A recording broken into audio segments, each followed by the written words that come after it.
Hello, everybody, and welcome to the Lit Up Lightworker podcast, bringing you fun and soulful interviews with spiritual teachers with the aim of tuning you in and lighting you up. I'm George Lizos. I'm a spiritual teacher, intuitive, the author of Be the Guru, and the co-creator of Elemental Healing. And I empower lightworkers with tools and guidance to find, follow, and fulfill their life purpose.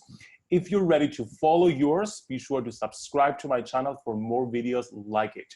Today, I'm so excited to have here with me Amy Rushworth. Amy Rushworth is a leading transformation coach and confidence healer, helping people worldwide to ignite their fire, harness their courage, and blaze their dream path. Through her transformational work, Amy is empowering those who are unfulfilled, anxious, and burning out to free themselves from unhealthy patterns and pursue what truly lights their soul up. Through her coaching and healing programs, transformation retreats, and the Amy Rushworth Show podcast, Amy guides her clients and community to call in the personal power and inner strength to manifest major life-changing transformations. Whether you're looking to heal your anxiety, find your purpose and abundance, call in a soulmate, harness more pleasure, or reinvent your emotional well-being, Amy can support you to reclaim your fire and rise up powerfully in your life. Wow. Amy, welcome to the Lit Up Lightworker podcast. Thanks for having me. What intro. It is so great to have you here, and I'm so excited to be chatting with you because we have so many things in common, similar pathways of finding our light. And I'm so excited to talk today about self-confidence. If there is a single reason, a single limiting belief that all my clients and the light workers that I talk with tell me that prevents them from moving forward with your life purpose, is a lack of self-confidence. But before we dig into all of that, I want to start with your story and your hero's journey. What has been your journey to coming and doing this work as a transformational coach, but more specifically with self-confidence as well? Yeah, thanks for asking. I'm so passionate about this conversation because I've come such a long way with my own journey, and I'm really passionate about leading the way and almost filling that space that wasn't there for me back when I was at my rock bottom. So in my mid-20s, I was in a really, really dark place. And on the outside, it probably looks like I had it together because I was really good at ticking boxes. And I was kind of like a bad girl on the inside, good girl on the outside. So my mask was being the high achiever. I had a really glamorous job in fashion. I had fancy clothes. I had an apartment at Bondi Beach in Sydney. I had a boyfriend. I was really popular, but secretly I was very, very self-destructive. I had really low self-worth. I hated myself. I was just addicted to anything. So there wasn't probably like one addiction. It was just whatever I could do that was destructive, I wanted to do it. So smoking, taking drugs, disordered relationship with food, my body, I guess a very unhealthy relationship in terms of my sex life and men, and being attracted to things that weren't, really good for me. So I had no self-belief, and my behaviors were spiraling me towards rock bottom. And that probably started around 12. I started drinking when I was 13. And I didn't know, but I'd actually been struggling with PTSD for a very long time, for over a decade, until I was finally diagnosed by a counselor when I really hit rock bottom. And that was after a breakup, and I was having a very stressful time in my life. It was like one of those years where it's one thing after the next. And I refer to that, I guess, as my dark night of the soul period, but it was a long time coming. And what prompted me, I guess, to get help and then to start my personal development journey was actually my body started shutting down on me first. So I'd been mentally struggling for a long time, but I had a really good mask on the outside, a really kind of sunny side up personality on the outside, but I was ignoring all of this stuff that was going on the inside. So I ended up with pneumonia, and I'd had pneumonia for about 3 months without realizing, because I was too scared to even go to the doctor to ask for time off work. That's how much of a people pleaser I was. And so anyway, when I found out I actually had pneumonia and I had to take some time off, my body just completely collapsed. So I was in bed, I was having panic attacks. I didn't really have any proper friends. Like, I was really popular, but they were all people that I would just go out with. And I had just been through this breakup. And so I was really, really lonely. I was very, very sick. And it was perfect in a way because it gave me that space and that time to actually stop and to stop distracting myself and to think about, do I really want to continue my life this way? And in this kind of last ditch effort to get myself back on track, I did get myself into therapy. And that's when I was diagnosed with PTSD and depression. And I was obviously having these panic attacks as well. So I was very, very low. I was suicidal. And I also knew that I didn't want to be medicated. I knew I didn't want it to end that way. And even a more superficial part of me didn't want anyone to know that I was so unwell. So I knew that I kind of was at this crossroads and I had a couple of choices, and I had this little fire inside of me. And this is why I talk about helping people to ignite their fire. This little fire that was lit in that moment where I was like, do you know what? I have to take responsibility and I have to make some radical changes. And everything in my body, my mind, my soul, my energy, it was all screaming for change. And so finally I was listening. And even though it was really, really hard, I felt really alone. I felt very disconnected. I didn't really have a spiritual connection then. I was forced to face what I would say is my shadow side and the repressed parts of myself, my deepest fears, my desires that I had been neglecting, and also a lot of trauma that I had never given myself permission to explore. And, I didn't really know it at the time. I was just kind of taking one step at a time. But over a couple of years, I radically changed my life. And I basically now live a life that was what I would have back then not even thought was possible, but I live like a vision board life now. And I feel amazing. I'm proud of who I am. I've created this amazing life, relationship, business, everything that I have, I've created, and it started from that rock bottom. So that's why I'm so passionate, because I help people to take what would be their rock bottom or the worst part of their life or the worst chapter and turn it actually into the fuel for their fire going forward. I love that story. I mean, I don't love what you went through, but I love the transformation, because it brings up a very important point. When we talk about, self-confidence, self-love, we over-spiritualize these terms and make them feel like it's all fluffy and just good vibes, hashtag good vibes, and wearing colors and crystals and posting pictures of positive quotes on Instagram. But there is a lot of deep, vulnerable, courageous work that has to go through that. And I'm always amazed to find and to witness how we need to hit a rock bottom. We don't need to, but some people have to hit a rock bottom in order to be able to awaken to their healing abilities and realize that they have to make a choice. I had a similar experience to yours while I was working a full-time job in London while working my spiritual business part-time, where I was so overworking myself that I woke up one morning and I just couldn't get out of the bed. My body was just so fatigued that I was forced to stay home, and that was my wake-up call as well. So my question is, do we need to have a rock bottom to change? And how do we start seeing the signs and listening to the signs before having a dark night of the soul?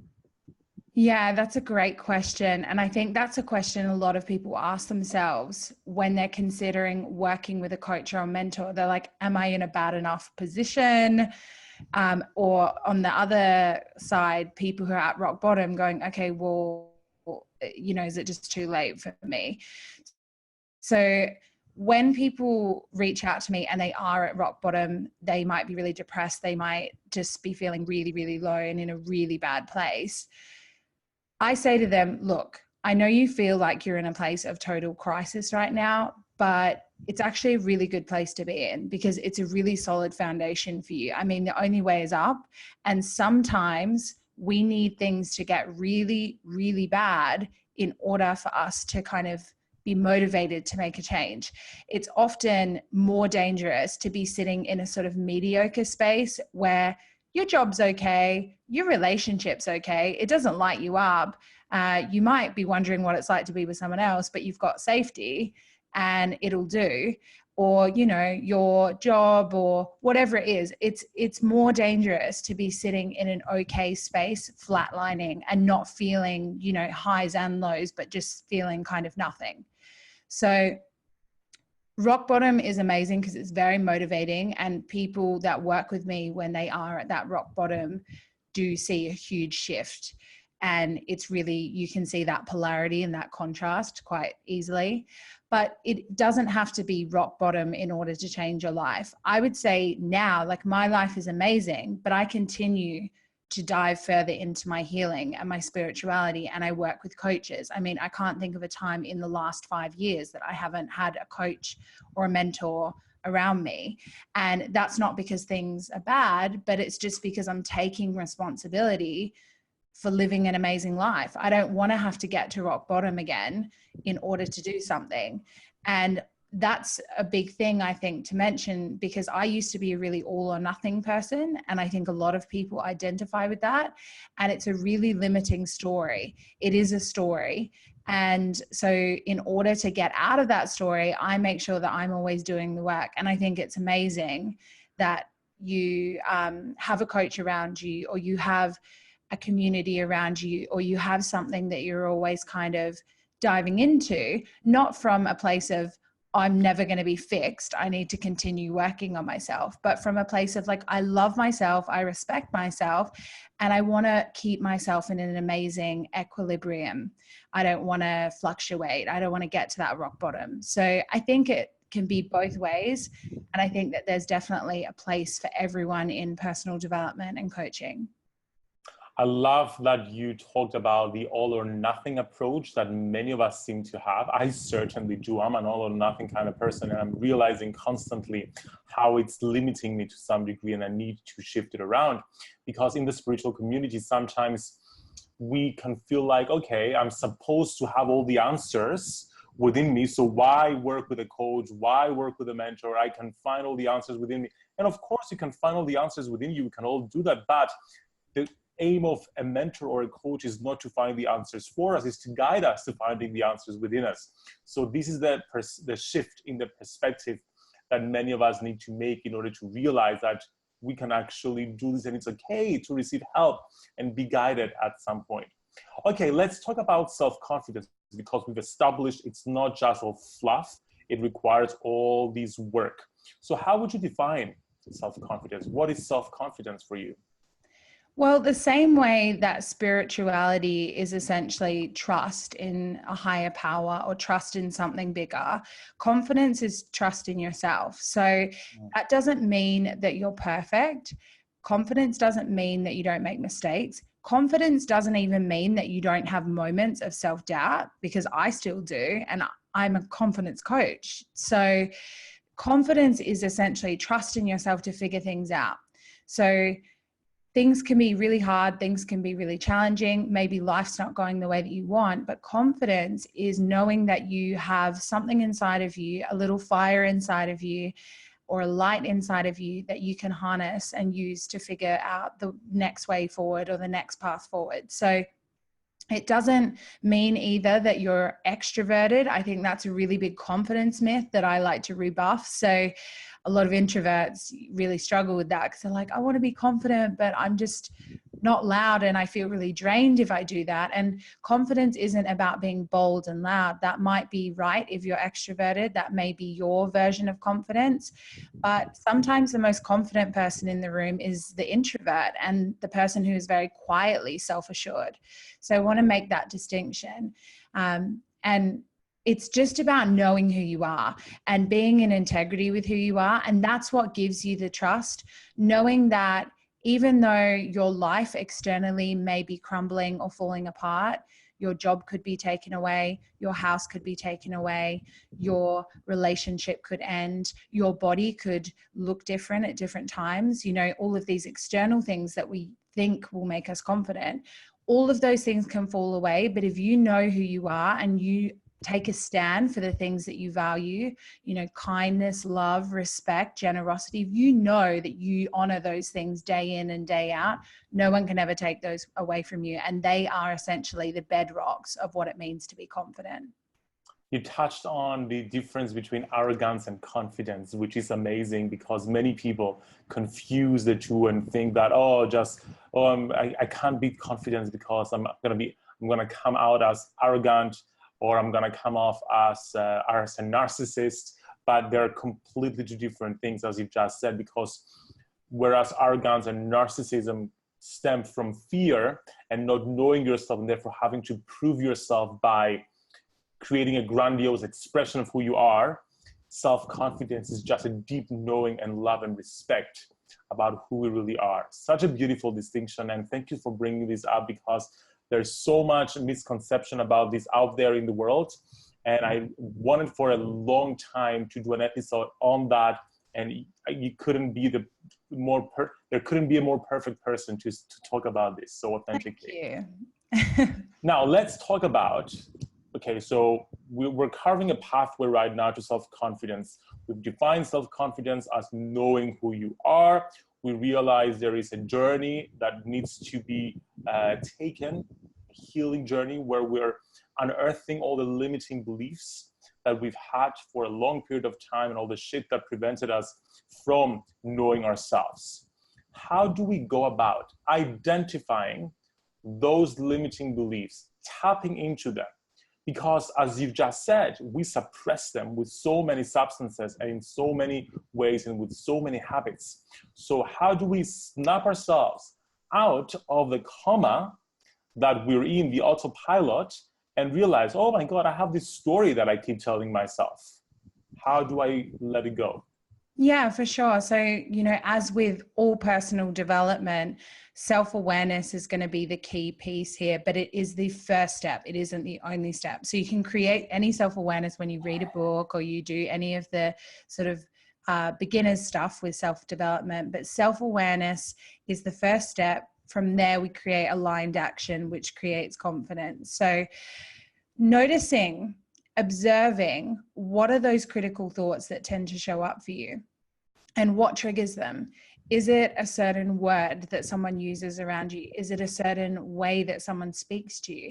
Is it a certain situation that you notice, a physical sensation that shows up in your body that makes you feel less than or not good enough? So for a lot of women that I work with, that will show up in their heart space. They will feel tight in their heart space, in their heart chakra, and in their throat. And that's to do with, you know, closing off to love. They may have some grief that they need to move through, and some of their limiting beliefs may be around that kind of emotion. So just initially starting to notice physically, where do those feelings show up? What are the thoughts saying to me? What is the sentence that inner critic says to me? Is it, I'm stupid? Is it, I'm not worthy of love? Is it, people don't like me? Is it, people are judging me when I do that? And creating an awareness and just noticing, because if we don't know what we're dealing with, then how can you move forward? It's like a GPS. You have to know where you are to know where you want to go. So the first step is that awareness, identifying that. That can be really hard as well, because it can be really devastating when you write out some of the things that you say to yourself and you think, wow, I would never say that to a friend, but I say this to myself 10,000 times a day. And, you know, we have 50 to 70,000 thoughts a day. About 70 to 80% of those are negative. How many do you think are negatively self-directed? probably a lot, because we are all quite self-centered human beings because it's the way we're designed. Yeah. So it's like creating that awareness, and then from there, trying to figure out, where are these issues rooted, or where did these stories first originate for me? And often I'll lead people through a meditation visualization where we access the inner child. And I say to them, when was the first time that you felt stupid? Or when was the first time that you felt like your body was disgusting, or that your voice didn't matter? And often when I do this, a random memory will emerge out of that person's subconscious that they haven't even thought about before. And they'll go, oh yeah, well, when I was 5, this happened. And we move into the subconscious to access that and try and bring some of those emotions to the surface, because those emotions are trapped inside. The emotions that are part of that story are repressed inside in the body. And what happens is they just manifest, and they manifest as situations in the present, but we're reacting to the original wound. So this is where a coach is a great asset in a personal development journey, because it can be very hard to access those memories subconsciously on your own, because you've hidden them for a reason, right? So even me, I can't do this with myself. I go and work with healers and mentors and coaches to access the hidden emotions and the hidden wounds. So first is awareness, which you can create on your own. But then I would say, get yourself into a space or a container where you can do that subconscious work, because what you resist, what you repressed, will just continue to show up and look like low confidence, when really it's just baggage that you're carrying around that isn't your true essence. Because your true essence is confidence. Babies are confident. Babies don't care if they cry in the middle of the night and annoy everyone in the house. They say what they want, and they move through their emotions very quickly. So you'll see a baby that will move through hysterical crying into happiness and laughter. And that is our true nature and our true essence. But we basically take on this armor of stories, and we repress our emotions and put on that mask, like the mask that I used to have. So awareness, and then maybe, investing in a coach or a program or a community where you can safely explore those things and unblock your confidence. So in essence, all the limiting beliefs we've suppressed are not really that suppressed, in the sense that there are remnants of it in the surface, in our thoughts, in the way we react to things. And by grabbing from those reactions and thoughts, we can dig deeper and find the core emotions so we can release it. Absolutely. Beautiful. Yes.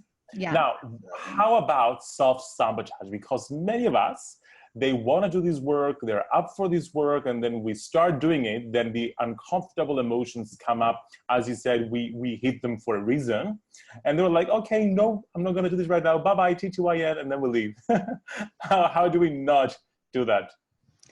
Yeah, so I think it's important to know some of the reasons why we self-sabotage, because a lot of the clients that I work with are self-sabotagers, and they hold a lot of guilt and shame around that, and they believe that they're less than. And basically that becomes this self-fulfilling prophecy of, they self-sabotage because they have low confidence, and then they self-sabotage some more and their confidence is even lower. So one of the reasons that we do this is it can be a story that we don't believe that we deserve to be successful. And ironically, this is high among the high achievers and the people who are those go-getters and are those trailblazers, because often that personality type has actually been born from a childhood wound that feels that they're not valuable. So they basically go out and tick boxes and want to impress people to become valuable.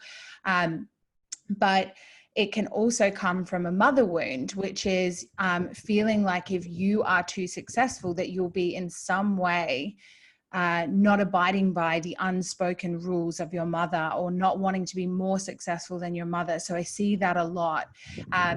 This can come from people feeling as though they're being ungrateful if they're being their fullest self, or that they're not honoring their mother because maybe their mother said that they gave up so much for them. And so they feel like if they excel and they be their fullest, most amazing self, that they'll somehow be hurting their mother. So it sounds quite outlandish and quite crazy. And most people wouldn't consciously identify as having that wound, but often that is beneath self-sabotage. And one of the other reasons that we self-sabotage is because we want to have control. And it feels better to control our failures than to let them blindside us. So it's like that fear of failure or that fear of being judged comes up, and we basically take matters into our own hands and say, well, you know, if I don't try, or if I mess this up myself, then at least I'm spinning out of control within my own kind of sphere of control, rather than having that rug pulled out from you. And also, you know, imposter syndrome is another thing that comes up with self-sabotage. So imposter syndrome is most high amongst high achieving women, and about 70% of women, they say, have imposter syndrome. And I would say the number's even higher. That's just who they've interviewed. But as the stakes get higher and higher and you get to new levels, sometimes that can bring up a lot of deep-seated insecurities about not being good enough. And so then essentially we self-sabotage before we can get called out as being a fraud. And you know, that might manifest as doing as little as possible and hoping no one notices, or purposely not, you know, saying what you mean or saying your biggest truth because you're scared it's going to be shut down. And then, you know, you don't perform at your highest level. So it becomes, again, the self-fulfilling prophecy. So one of the ways to move through self-sabotage, first of all, I want to recommend a really good book called The Big Leap by Gay Hendricks. And I make all my clients read this, including my business coaching clients, because Gay Hendricks talks about an amazing concept called the upper limit problem. And this is another fancy word for a comfort zone.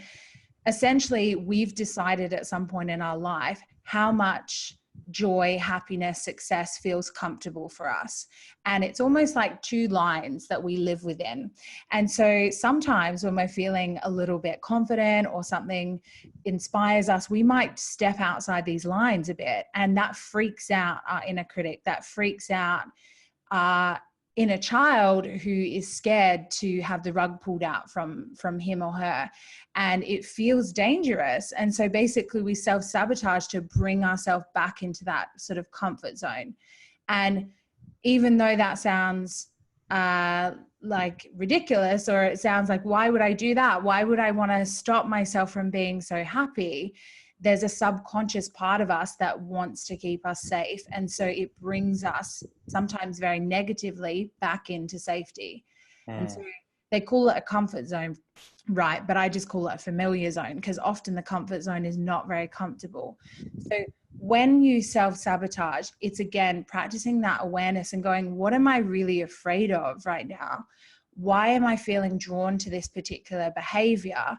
And is it what I want? Is it going to lead to what I want? Or am I just scared of being happy? Or am I just scared of being successful? And from there, it's almost like having that dialogue internally and choosing a new unfamiliar action, because a new action creates a new result.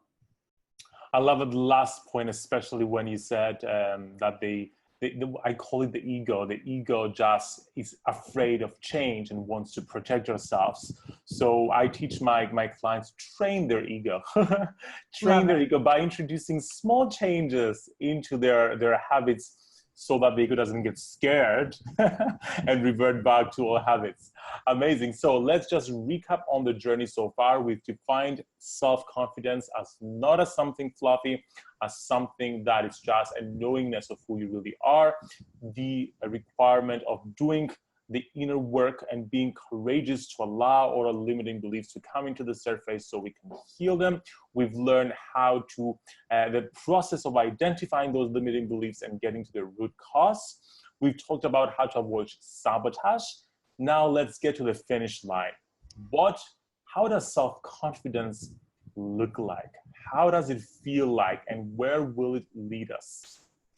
I think it's so personal to each individual, but in my view, I believe that confidence feels like knowing who you are on a really, really deep fundamental level. So that starts with knowing what your core values are, identifying those, and seeing those as your ultimate goals rather than, you know, the external goals that we will still set. I mean, I'm a massive achiever. I still set huge goals, but my biggest, most important goals are being that person every day in the moments where no one's watching. So it's knowing who you are and knowing that because you embody that and you act on that and you are those values day in and day out. You are love, you are kindness, you are generosity, inspiration, and you're in integrity with yourself.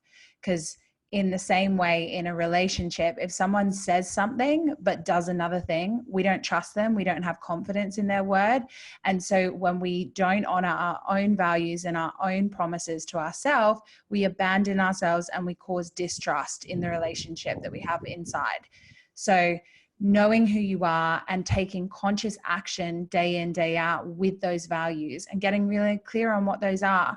And I think also confidence can definitely, it's an inside job in you, but I think who you surround yourself with as well is really important. So finding out, like, what are the values of the people that you surround yourself with? Are they in alignment with me? Are they supporting my highest good? Because the energy of your circle influences the energy that you have. So sometimes that means that relationships have to shift or they expire, but I think that that's really important. And ultimately where it leads you is you get to this space where you don't mind fitting out instead of fitting in. So you feel like you belong, but you belong in you feel at home in you. And hopefully there's people around you too who are doing their own thing, blazing their own path in alignment with you, but there's no competition and there's no comparison. There's just support and love and a sense of confident energy all around you. And so when we feel confident, we have more amazing relationships. We have better, you know, dreams that get fulfilled because they're in alignment with the things that we actually want. They don't come from insecurity. They come from desire and possibility. And everything in your life shifts, even your well-being. Absolutely everything comes from confidence because it's just an internal energy from which we manifest. So you become a magnet of confidence and you attract people, experiences, circumstances that match the vibration of confidence that you've nurtured as well. I love when that shit happens and then it starts changing. There is this middle, the in-between space, in between the transformation, the old self and the new self, where you feel like, oh my God, I'm all here by myself. I have no people to talk to. I'm too woo-woo for other people. But then once you stick out for a little bit longer, you attract all the goodness. Amy, thank you so much for being part of the Lit Up Lightworker podcast.